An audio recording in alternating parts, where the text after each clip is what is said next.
Owners of the land where I am speaking from today. I pay my respects to their elders, past, present, and emerging, and I acknowledge the care of Mother Earth practiced by First Nations people, and that sovereignty was never ceded. My name is Richard Hord, and I am a member of IVP in Australia. IVP is part of a movement known around the world as Service Civil International, SCI. I first encountered IVP 20 years ago through an article in the travel section of a newspaper, and I was immediately won over by what the movement offers. As a much younger man, I took part in a 6-week project with Apex Australia, building a nutrition ward for newborn and infant children and their mothers in San Pablo City in the Philippines. For me, IVP was an opportunity to continue what in Apex we refer to as service to the community, ticking all the boxes of the things that really matter to me in life. The motto of our organisation is deeds, not words, and all our projects around the world are organised by local communities at a grassroots level. Peace and non-violence are part of every project, either formally or informally. We seek to build bridges across differences and across cultures. And as such, we were very aware of the racism in our own country, and so took on the commitment to collaborate with First Nations people and provide opportunities for interaction and learning. I hope you enjoy our film, and please stay on afterwards for Gander with some of our film stars. Please keep yourself on mute and put your questions in the chat.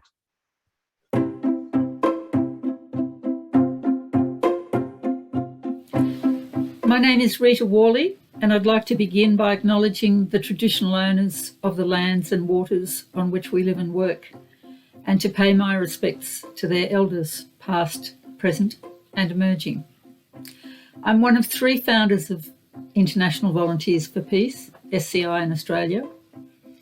We had all been inspired by our experiences of joining SCI work camps while travelling overseas. Back in 1920, in the aftermath of a senseless and destructive war, Pierre Cérisol, a Swiss pacifist, saw the work camp as a way to heal, to bring together in a common purpose people once locked in conflict. Deeds, not words, became the motto of SCI. Cérisol believed that the ideas of SCI, experienced through a work camp, would create such strong bonds across borders as to make military service unnecessary. Work camps, collaboration in a single community purpose, could operate in areas where the conventional reach of governments or market economies was ill-equipped. Rather than working through a team of highly skilled aid workers or uniformed peacekeeping forces, SCI volunteers work and live together as a disparate group for a short period with no more qualification than a willingness to be of use alongside their community hosts. Volunteers with very different backgrounds form themselves into a group around the task.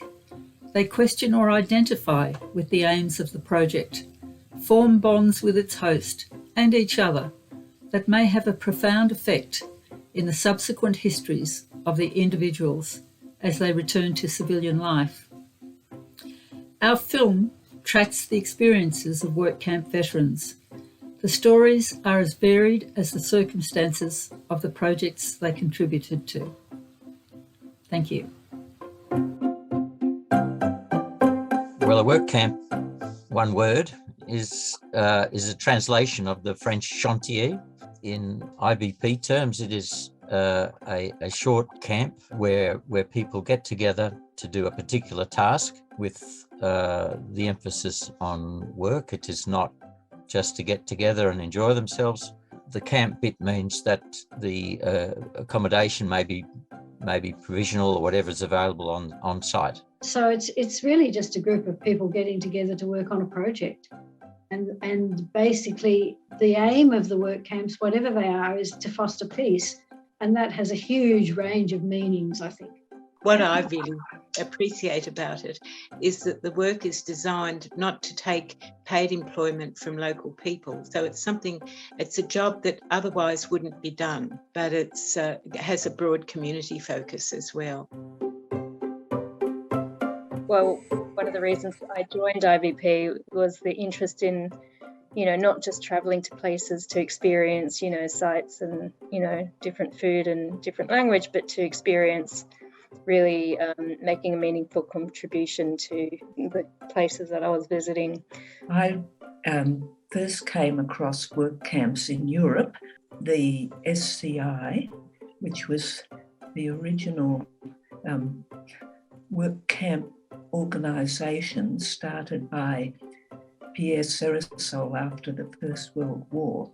And my mother was a great peace campaigner in Australia, and she told me about these IVS, as they were in England, work camps. When I first started with IVP, I'd been doing some work with people living on the streets and soup kitchens and so on.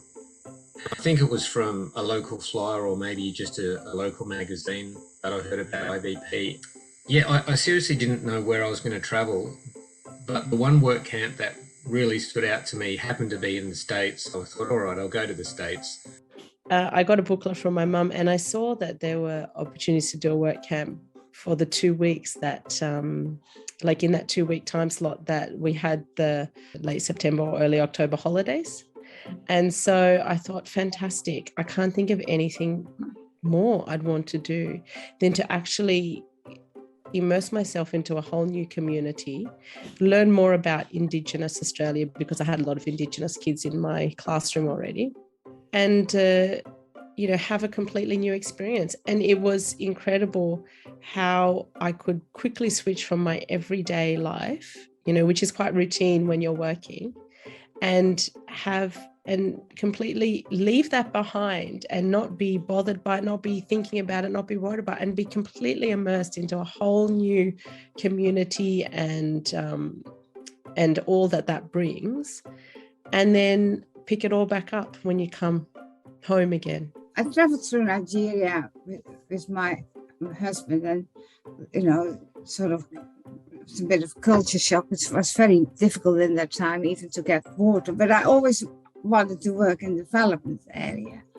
But yes, again, my life went all a different way. So when my children had left and everything by myself, I was thinking, can I do it now? I was, I think, 55 or something. And so this camp came up in Kenya with Kakadu Refugee Camp. So I thought, 2 years commitment is maybe, I was starting with a short one. So I did that, and that was a great experience, yes. That's actually a really interesting question, because the second and third work camps I did were at a place called Cana Communities.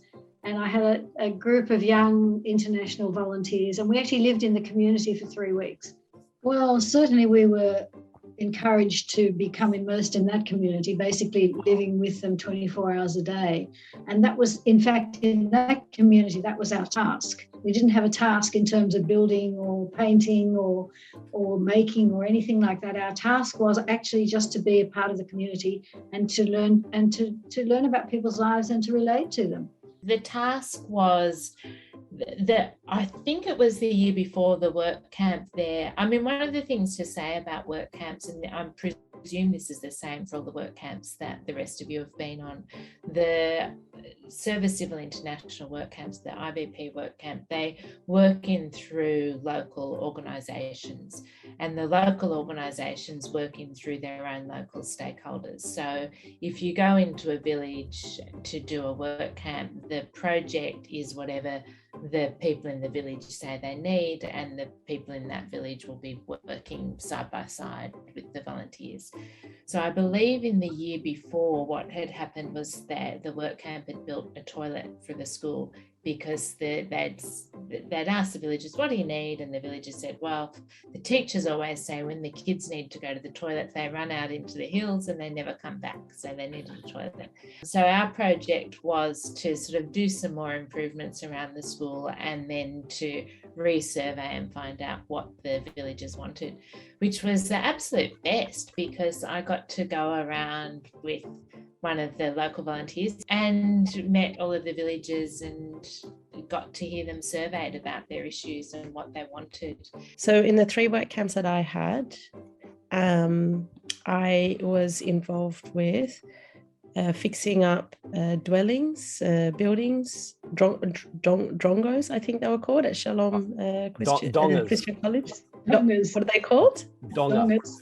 So in Queensland, they call a demountable building a donga. Yeah, a donga. Okay, so we were painting dongas and we were also working with children in the classroom. I also afterwards did a work camp in the Blue Mountains as a leader. And that was with a group of mainly Japanese students who had come, and we were doing bush regeneration and connecting with the local Indigenous community as well.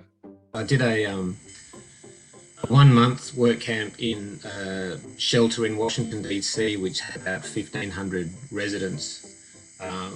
And that was a huge eye-opener. It was pretty tough. It was a lot of work, a lot of eye-opening experiences. And I think most of us there had a day or two where we really stepped back and had a good look within ourselves and the sort of lives that we'd led and where they were going and what we're experiencing right now in that shelter with people who were certainly doing it incredibly tough. So I have a lot of really fond memories from that place, and I still follow. It was called the CCNV, the Centre for Creative Nonviolence. It was started by a guy called Mitch Schneider. And if you look it up, it's an absolutely amazing place, and it's still going strong. And I'm still incredibly close to the work camp leader who was living there at the time and running the work camps. A work camp often has some kind of accommodation that is, and the word camp, I mean, a lot of my early work camps was literally camping, and not even in a tent, in a swag out in the desert in the middle of Australia. So that's part of the excitement of it, though, that a work camp is in a location that often people haven't been to before. There's something unique about the environment you're in, and you're with a diverse group of people that adds to its interest and intrigue, and you're all there for a common purpose, to do work of some productive kind of nature, and it's going to benefit the local environment, the local people and the community. In the Calabrian one, we were in a shepherd's hut, just 2 rooms, boys and girls, and we had double bunks. And it was so hot that the men took their bunks out and slept out under the stars. That no mattress or anything, but it didn't matter in that weather.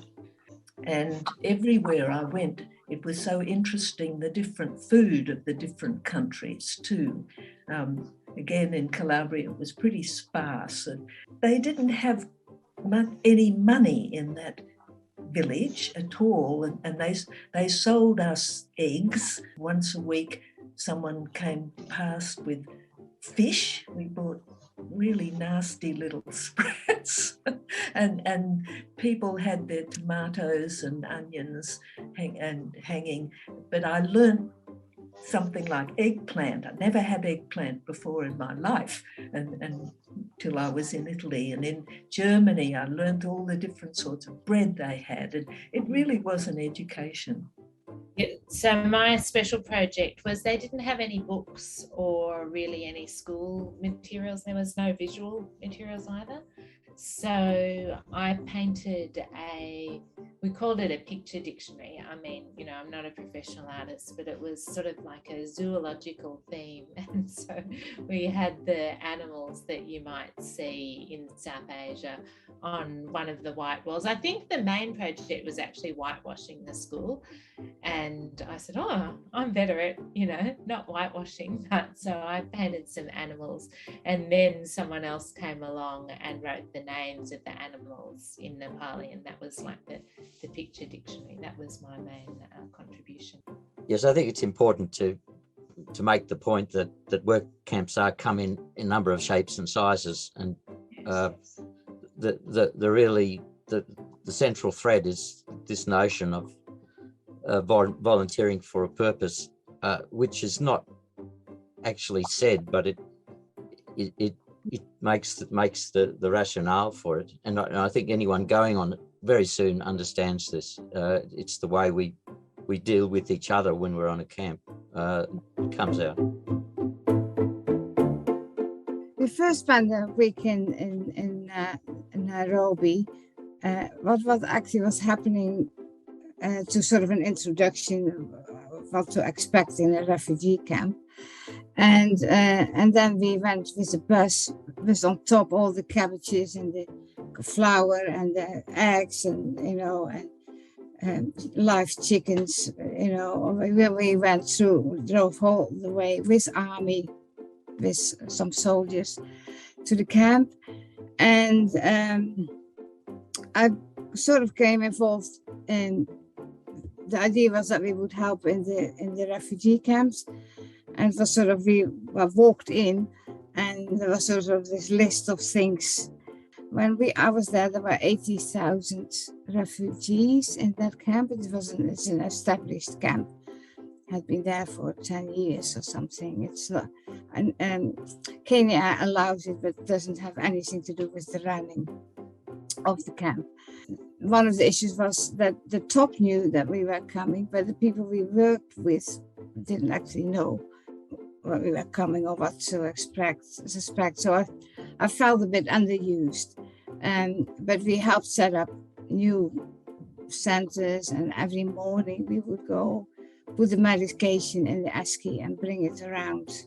The first work camp I did at Cana, we were actually sleeping in a big space underneath one of our public hospitals, and it was a space that was used once a week for an overnight shelter. And we, in the middle of the night one night, early hours of the morning, the security guards came and kicked us out. So I don't know whether they hadn't been told that we were there, but anyway, they came and they kicked us out. So early hours of the morning, here were we joked about it, because I said, well, I thought we'd come to work with the homeless people. I didn't realise we were going to be made homeless ourselves. And so we had to go find somewhere else to stay in the middle of the night. I was 19 when I did my first work camp and had no expectations. I was completely, flexible is probably the right word. And, there was just not even mattresses. I think they were rugs on a concrete floor, and everyone was in that room, maybe 40 people for a long, for probably 2 weeks. But I think there would have only been one toilet and certainly no water. It's just a pump situation. But I don't remember any of that being a difficulty whatsoever. The work camps in Townsville at Shalom College,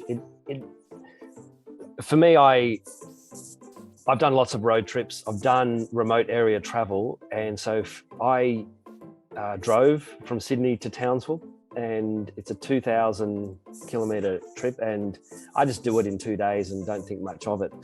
But other people came into Townsville, either flew in or they caught the train. And it was interesting seeing the faces of the volunteers. And often I would arrive early, some days before, and then slowly, collect the people who arrived. And some of them, especially when they step out in the January heat of North Queensland, that's something completely foreign, let alone all the sights and bright green, and there's visibly lots of black people around as well.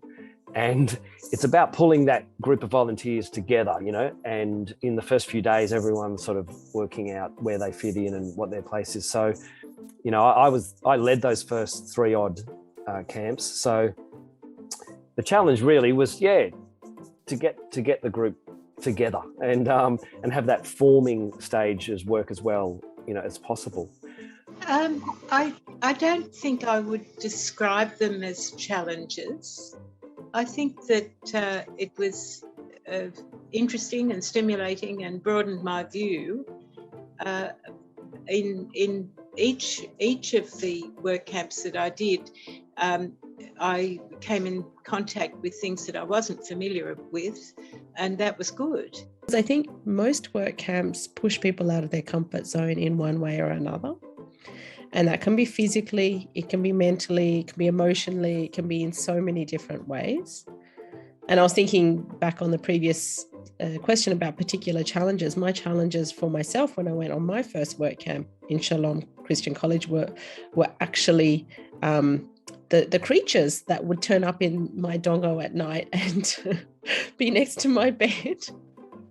And you know, these were my challenges. They were very physical, you know, challenges, or not, you know, maybe needing a bathroom and not having one accessible, you know, when needed, or, you know, these little things that make life more uncomfortable. And I think that was the same when I was a leader as well. I wasn't sure how to support the comfort, not necessarily to provide the comfort, because we don't need to provide the comfort, but as people process or go through experiences, a leader needs to also be able to help them process that experience. Well, I think I certainly learnt from the experience with the Push and Power games. I mean, Dave mentioned how, you know, it was a little bit confronting, I suppose, to see people with the extent of the physical disabilities they had, and that did open my eyes. I can't expect to know how individual people are and what their disabilities are, or, you know, so it's really good helping each other, and that way it's better for everyone. I remember one fella, he was so funny, and I was helping him go to bed, and he was in a motorised chair, and he basically had a ramp, and he told me what to do, and I didn't believe him. And he said, no, seriously, just put the ramp next to my chair and push. And I did. I just pushed him off, and he rolled down and went to bed, and then I just made him comfortable. I was one of the participants who had Frederick's ataxia and had a support person who could sign with him. And then after that inspired me, and I think you, Dave, and I can't remember if that was right. We went and learnt Auslan for a short while after. That's right, yeah. The short answer is yes. Part of doing a work camp, that was a really important experience, to meet the local community and to engage with them. In Uganda, a lot of the students spoke beautiful English, but it was probably their third language, and most of them spoke Luganda as their first language. So to engage, you know, with the students and the community, hear their own language, and also be, you know, part of the life of the community, was not only an extremely memorable experience, it enhances who you are and your understanding of the world, and expands your worldview. And to have volunteers on the project, I was the only one from Australia. Other volunteers were all from Europe. We all learned what it was like to be in a community where they highly valued, you know, education, and saw Western countries as being able to offer them, you know, opportunities and to expand, you know, their own knowledge. And it was remarkable. The Ugandans knew a lot about Australia, and they knew about the solar car race that goes from Darwin to Adelaide every year, and they spoke at length to me about that. And it really annoyed the European volunteers. Why was the Australian getting all the attention? But also you heard to see the teachers, and teachers are highly respected there. There's no such thing as, behaviour management issues in classrooms there whatsoever. But to see that the kind of resources they had, including the chalk they used on the board, they would need to wear that chalk down to almost barely, they couldn't hold the last little bit in their fingertips, because it was actually quite a rare resource to actually have chalk. So they made sure they used every single little bit. There's no waste. Definitely the Berlin work camp was designed to be, that we were to be like a peace presence in West Berlin. They had to look around quickly and try and find somewhere that would take us as a group to work. And they found a Lutheran institution that had all kinds of things, hospitals and young people's and church and just a whole lot of things, huge. And because the wall had gone up, all the sort of menial workers that used to come across from the east were unable to do these jobs. And so we had sort of charwoman kind of jobs to do, or hospital orderly. I was in a big building that was an old people's home, and I had to spend hours just buffing the floors and sometimes occasionally go and feed someone.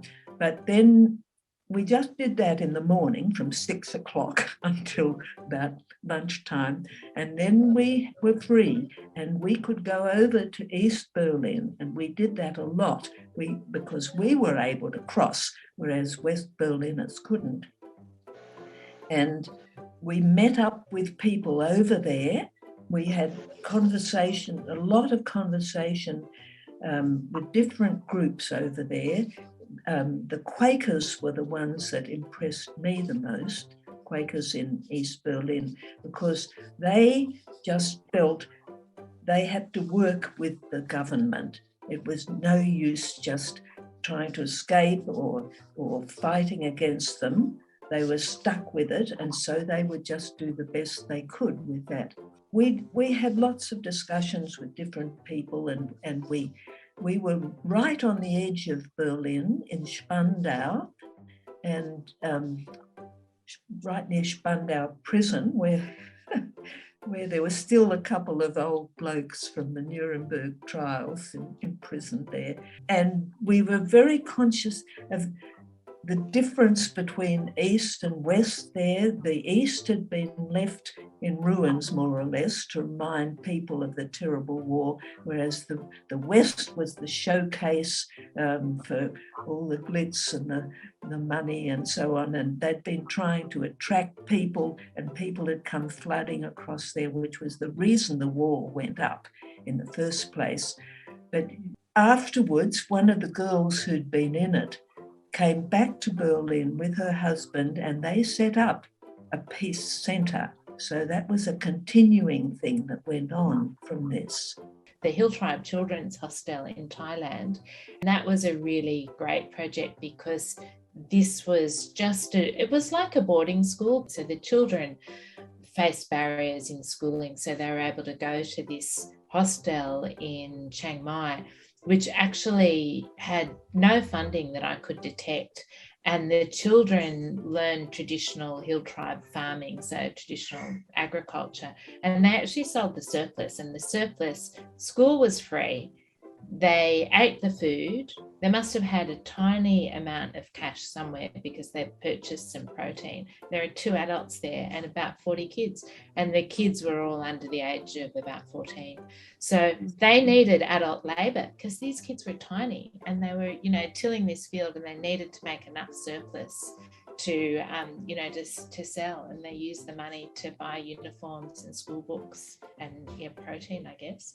So that work camp was, give adult labour, and again, it was really, really hard work. Hoeing, I'm actually quite good at hoeing, but I managed to get out of it.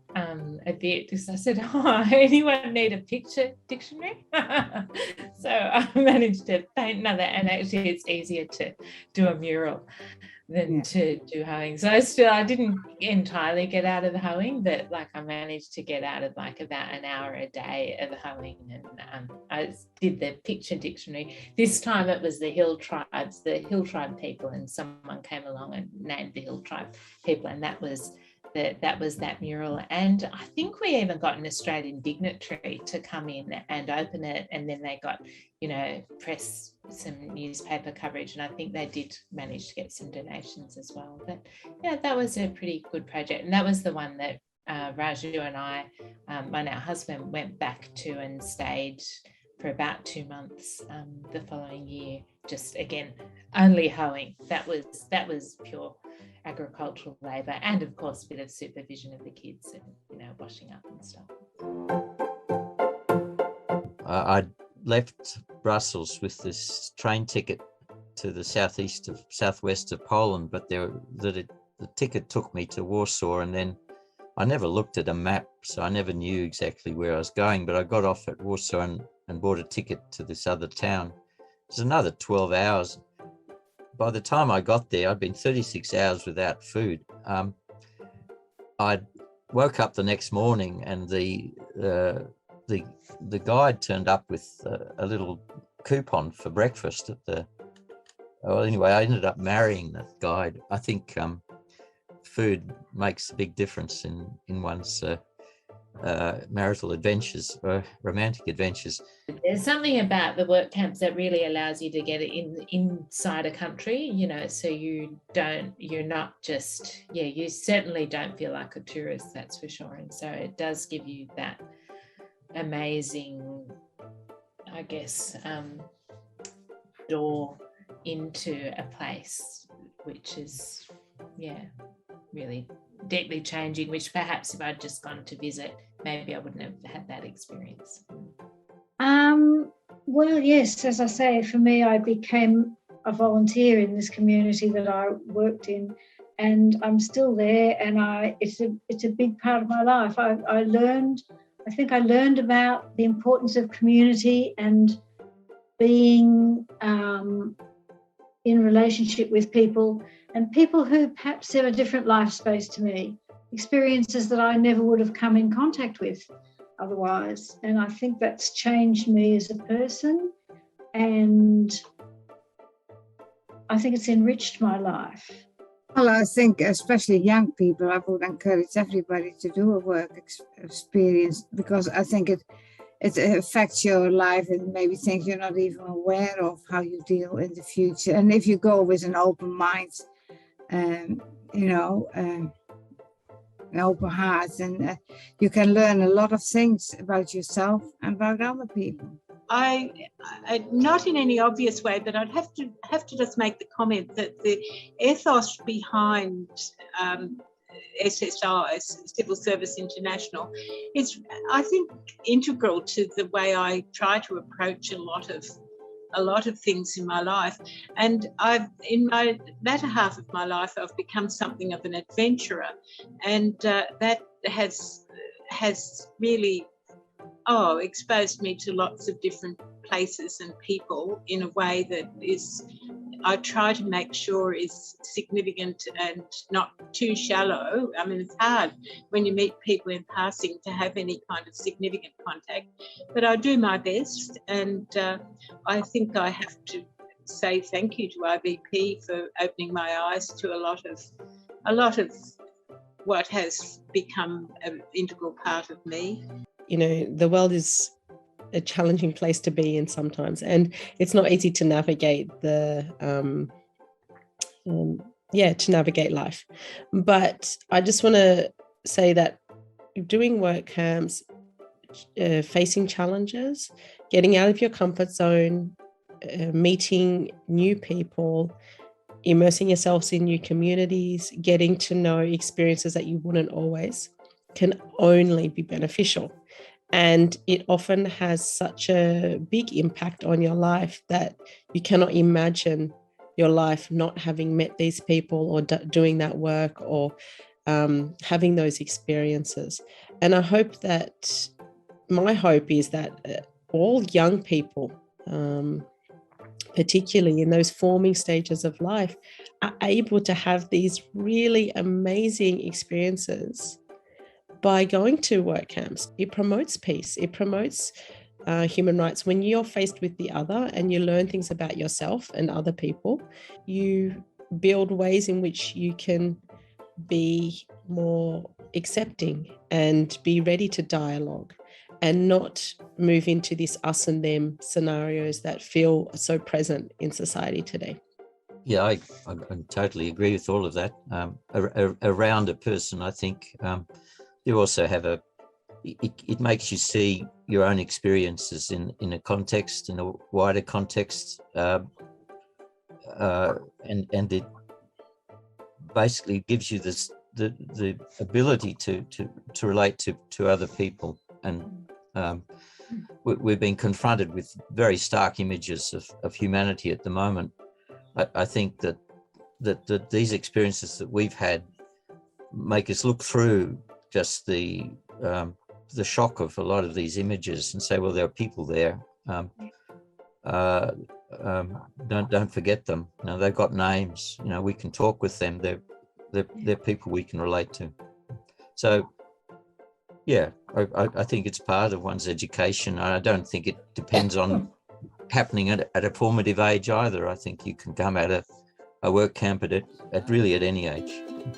From the mountains high in Switzerland to the deserts of Dubai, the forests of the Amazon or the temples of Shanghai, there are many sites throughout the world where beauty still abounds, like the world for friends around the world where harmony is found.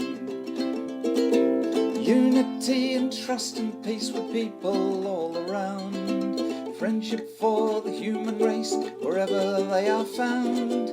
We share the world for the common good, walking side by side. We can work as one in harmony, together for the ride.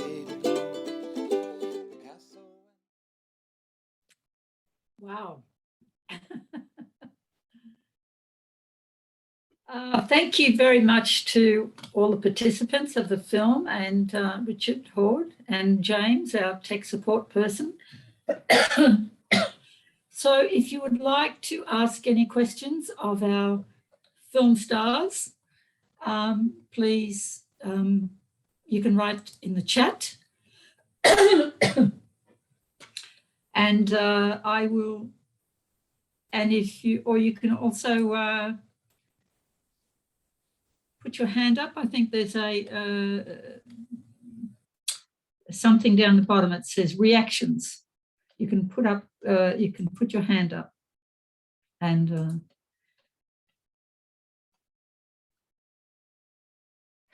so someone asks, has the internet limited the options for young people? I'd have to say it has indeed limited the options for young people, but things are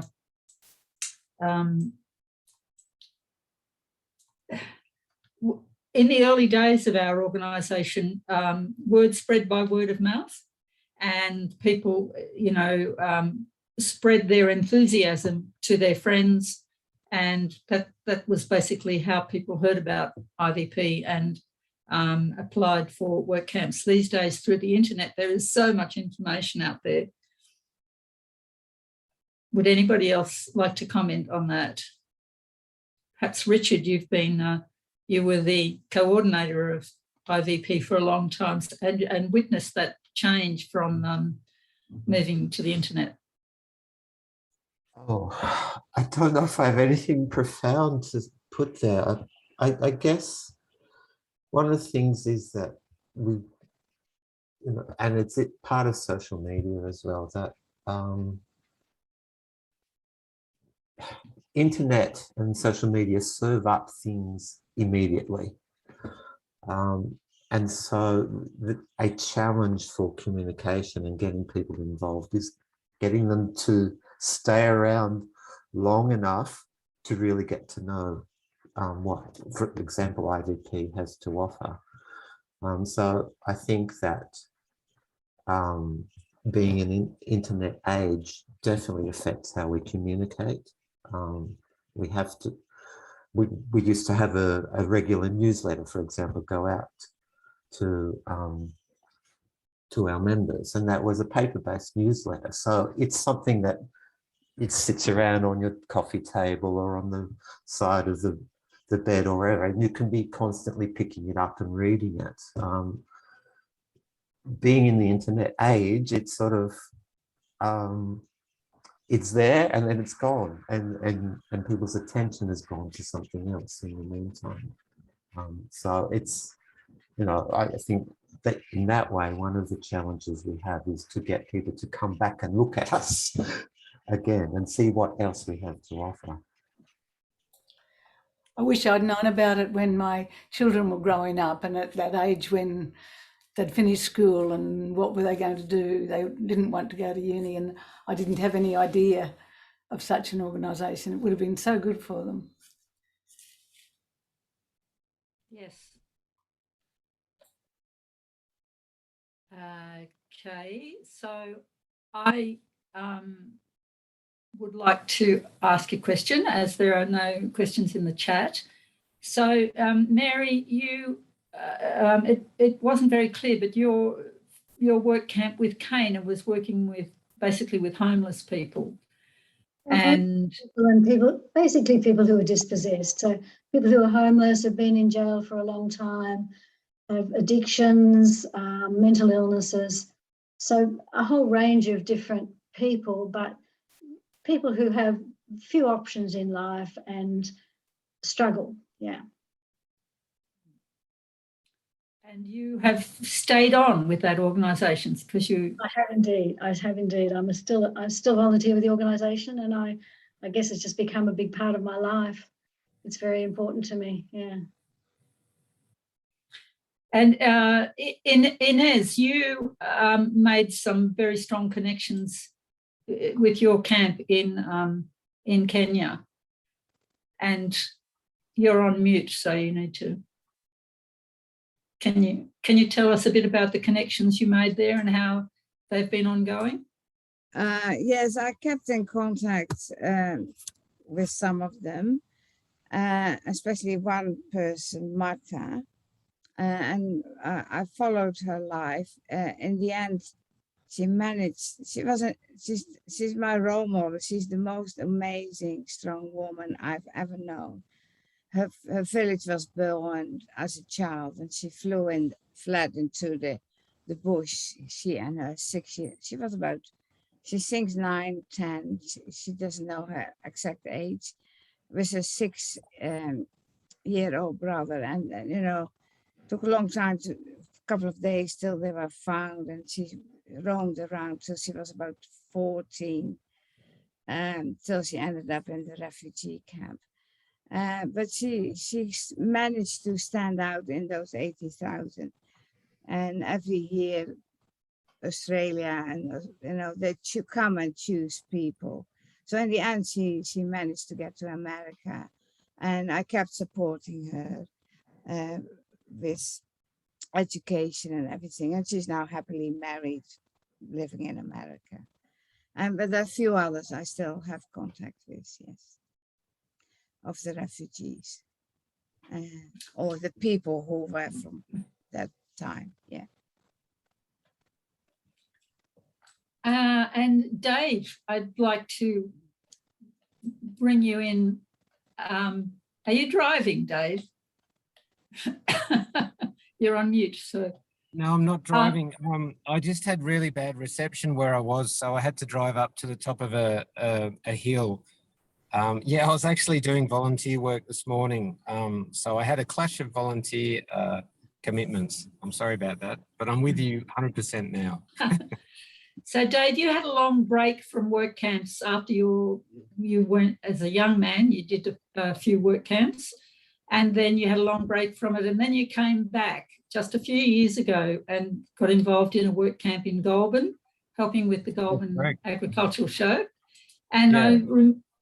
You remarked at the time how you'd forgotten how powerful work camps are. Yeah, that's true.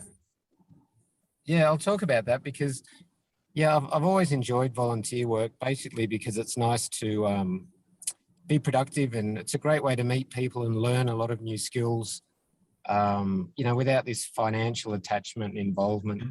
So I really enjoyed the work camps when I was younger, and then I continued to do different volunteer work throughout the years. And then recently getting involved with the Goulburn work camp, it was interesting to be in that environment where you're with about, well, in that case, it was 8 people from totally different backgrounds, cultures, countries, and the way we all worked together and got to know each other and lived in really close company in a small space, and organised our roster and cleaning, cooking, volunteer work, what we were strong at, what we weren't so good at, what worked well, what could we learn from. The whole dynamics of the 2 weeks was amazing, and I've made some great friends from it as well, which has been really good.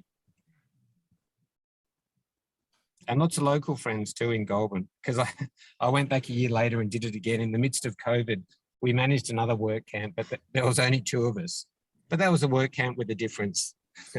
So that was lots of fun also. And Stephen, you also did work camps as a very young man, really not knowing what it was all about when you started. Do you want to just tell us how you came to your first work camp? Well, yes, briefly. I had I was on I was a student in Belgium with on a government stipend with a couple of weeks holiday, but in Belgium or anywhere in Western Europe, and you don't have a lot of money, then traveling is sort of off. But I discovered where I was living, there was an SCI office just around the corner, and I thought that's just what I want. It was an east-west camp, like we were talking about before, but at the same time, I was quite attracted to it because of the notion of volunteering that it represented, even though I didn't know anything about it, about the SCI till then. And basically it was saying, your job is to turn up on time and do what you're told, and you'll get board and lodging for 2 weeks. That in itself was attractive to me. It was also attractive to go somewhere which was in a way not talked about, but was very relevant to what was happening in Europe at the time. This was in the 70s. I was again partly the point of that camp was actually being there. It was not what we were doing, which was quite pleasant actually, but it was being amongst about 20 different groups from all over East Europe, not necessarily young people, but because of the currency restrictions there meant that no one had cash. You paid things by a sort of credit system, but we mixed with these other groups in a large student accommodation. It was in the summer, and that was the experience of actually being with people from all over East Europe and just being young people. It was good fun. Also gave me a real sense of being Australian, because we weren't European, but I was with ordinary people, and I kept it up in Belgium itself. I went to further camps there, which were much more, in a sense, desperate, in that they were with marginal people. And the one I went to in Brussels was in an inner city area where we were helping put some 16th, 17th century houses back together so people could live there.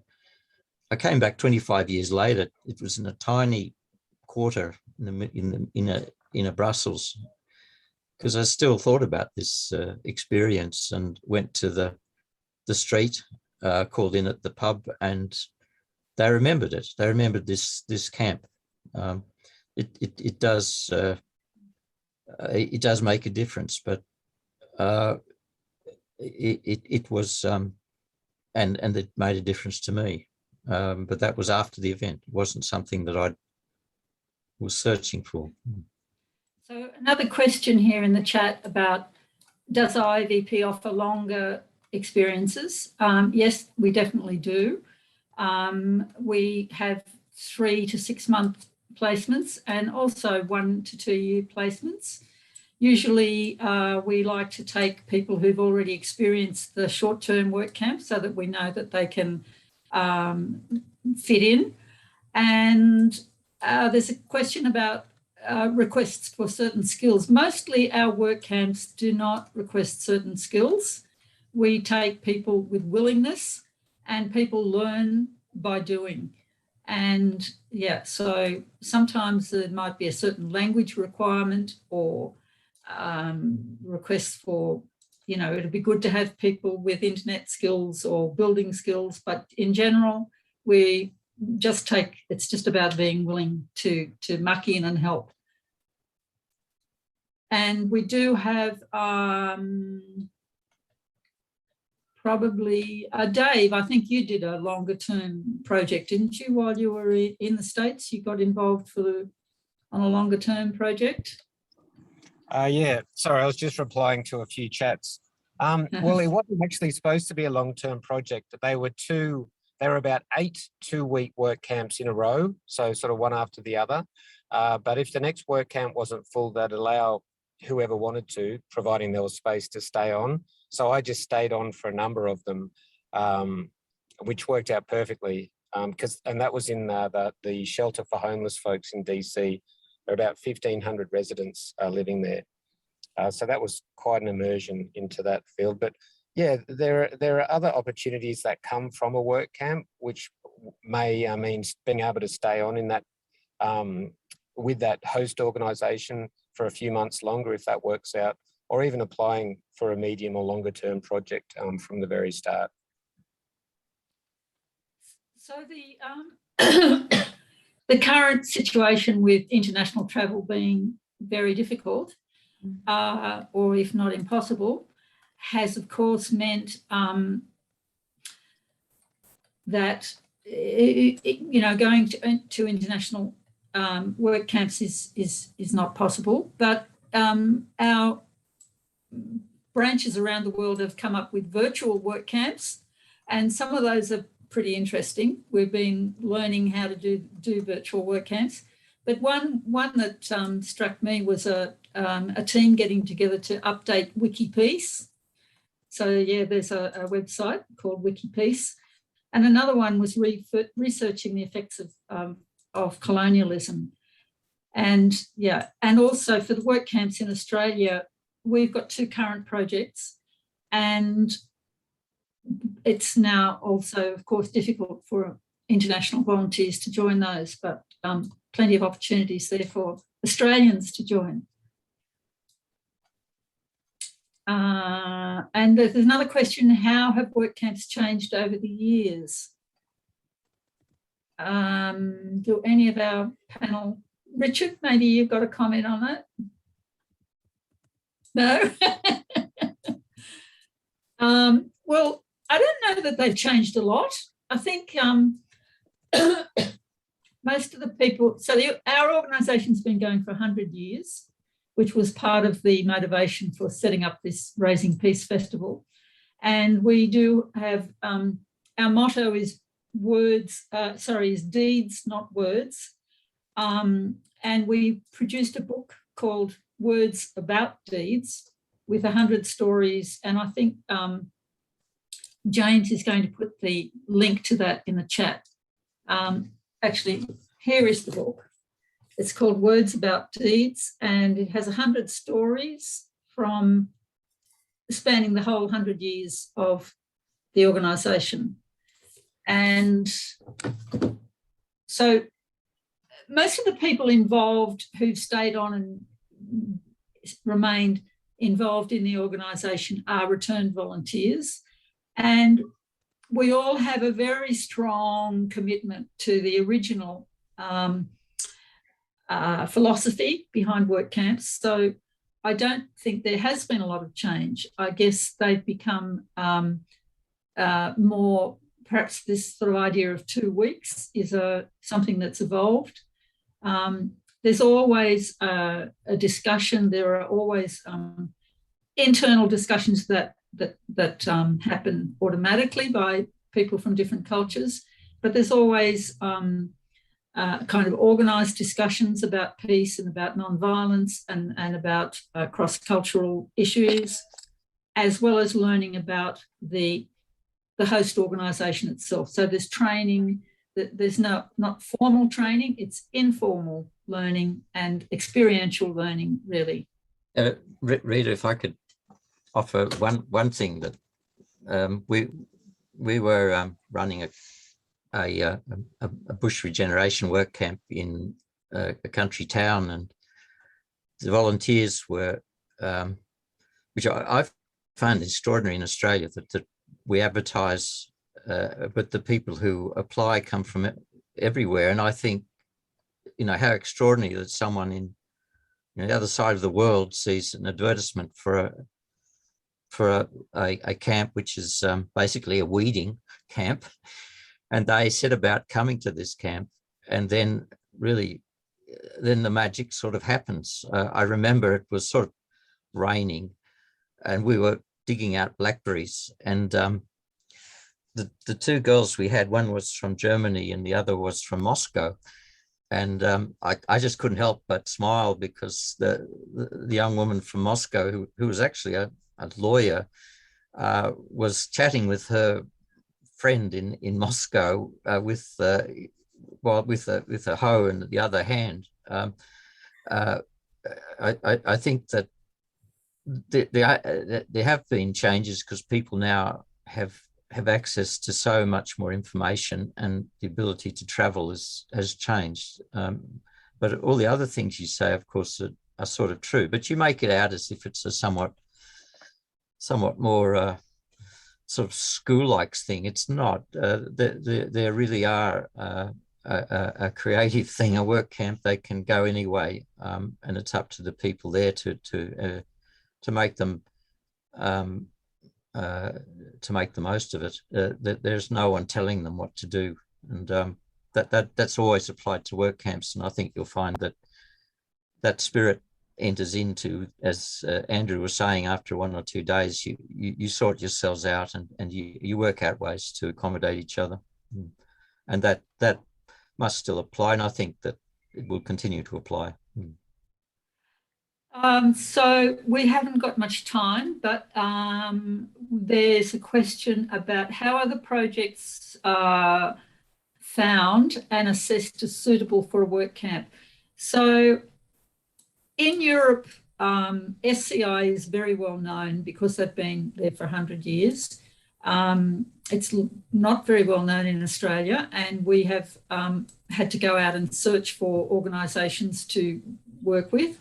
And the concept of a work camp is kind of a bit not well understood either. But every camp is a sort of basically the community asking for help. We don't go in and offer expertise or tell people what we want to do. We work with what they have asked for. There is always an evaluation afterwards. And internationally, there's an evaluation meeting that takes place over 2 weeks, where everything is the value of the work, the process, the contribution of the volunteers, and everything else to do with it, the exchange process, is assessed. And so, yeah, there's a very robust assessment, both before and during and after our projects. And another question I'll just quickly answer, because we can go a few minutes over time if there are other questions, but someone asked anything in the near future in Australia. We have 2 current projects, and one of them is the Goulburn Agricultural Show that David mentioned. And that's, we got involved there because they, as with most agricultural shows around Australia, the volunteers are ageing. They find it very hard to get young people to come on board and help. And I responded to an ad they had in the local paper and said, well, would you like an international team of volunteers? So the first year we had 8 internationals, and it worked so well that they rely on us now every year to help set up the show and pull down the show. And our other project is called Plants for Peace, and we are collecting plants from nurseries and delivering them to communities who lost their homes and gardens in the summer fires of 2020. So, and yes, we'd love you to help with either of those projects. Any closing words from anybody or any other questions? I'd just say that you'll find Rita's own story in the book. It's worth reading and it's inspiring. And I think that please get in touch with us. We're open to new ideas. And if you know of a community that needs volunteers, it's always worth giving us a call, because we know about organising volunteers, and we're adaptable to the situation. So having people interested is very important, and also just in our little organisation, we value friends and people willing to join us and take us in different directions. But I would just pay tribute to Rita for what she's done over many years to build up IVP and affect many hundreds of Australians have been affected by IVP, and Rita has also made a very solid contribution to the whole movement through her work with SCI. So thank you, Rita. Yes. Thank you, Stephen. Thank you, everybody, for attending. Thank you, Rita. Yeah. Somebody's asking about where are you headquartered in, please, in Australia. So we're actually in Goulburn, and you can find us at ivp.org.au. Thank you, everybody. And, oh, I've got to make some announcements. Or James, can you make some announcements? G'day, everyone.